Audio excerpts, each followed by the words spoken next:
Walk the streets of London and you'll quickly realize the UK capital has become a popular place for Chinese-made vehicles, from the Jayco 7 SUV to the BYD Seal to Geely's all-electric EX5. Geely opened this dealership in Maidstone, England, southeast of London, just last year. It's attracting customers like Izzy Woodrow, who recently bought a new Geely EV. I think there's a price point where people want to be able to enjoy the drive, enjoy the technology, but for a reasonable price. And I think that's the big thing for some of the automakers. I think they've been in a very healthy position for a long time, and there's a new kid on the block, and they need to pay attention. Chris and Tracy Smith have loved their Jeep, but are now looking to buy a Geely SUV. It's value for money, and what you're getting in equipment, as opposed to some of the top brands that are selling for probably more money but with less accessories on it.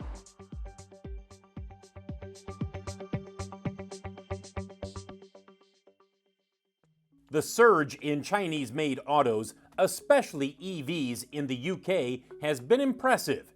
7 years ago, Chinese models had less than 1% of the UK EV market.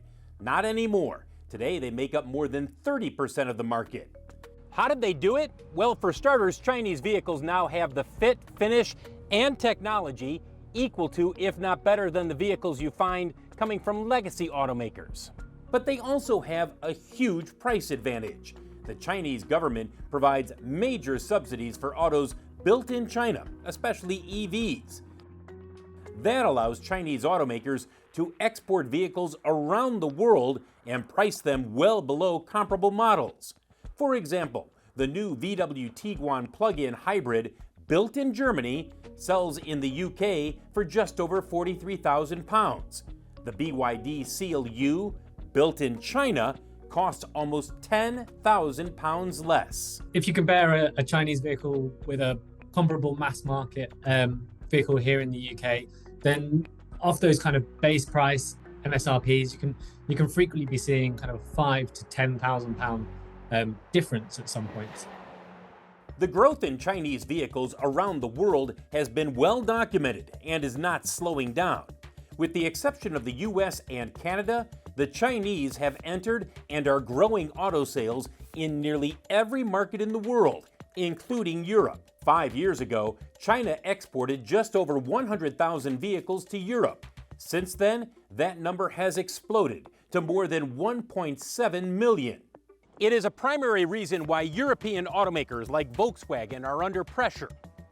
In 2025, Volkswagen's operating profit fell due to higher US tariffs, competition in China, and yes, a more challenging market in Europe, where Chinese brands are winning over buyers. And the Chinese are coming into Europe with really attractive cars at really attractive prices, with technology that is sort of blows away what they can buy from a European manufacturer. It's going to be a tough road for Volkswagen and some of the other European manufacturers. Watching the Chinese, US automakers, who are planning new EVs and approaches to better compete with the Chinese. Ford says its all-new EV coming in 2027 will sell for approximately $30,000.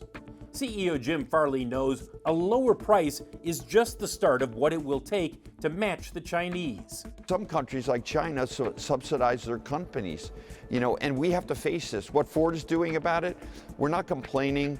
We're going to take care of this ourselves. We just launched the Universal Electric Vehicle Platform in Louisville. We think it's the same cost as a BYD made in Mexico. And we're trying to out-innovate our competitors like BYD. Meanwhile, Stellantis CEO Antonio Filosa is pushing his company's joint venture with the Chinese automaker Leap Motor to grow sales in Europe. We are taking this joint venture to the next level, cooperating on sourcing, cooperating on industrial capacity. So we will share capacity at 2 plants with Leap Motor, Madrid in Spain and Zaragoza in Spain as well. We will share supplier bases, investing a lot in supplier base in Europe. And what about Tesla? It has long gone head-to-head with Chinese EVs and held its own in China, while also seeing its market share slip elsewhere, like here in England. According to Benchmark, Tesla's UK share has dropped from just over 16% in 2019 to less than 4% in the first half of 2026. It probably started from views of Musk, and then immediately heads get turned to what are the alternatives. Up until that point, for a lot of people, electric vehicles were Teslas. There wasn't anything else that they understood or knew about it. Suddenly you start looking at what else is coming, and in 2025, great options start coming down the pipeline.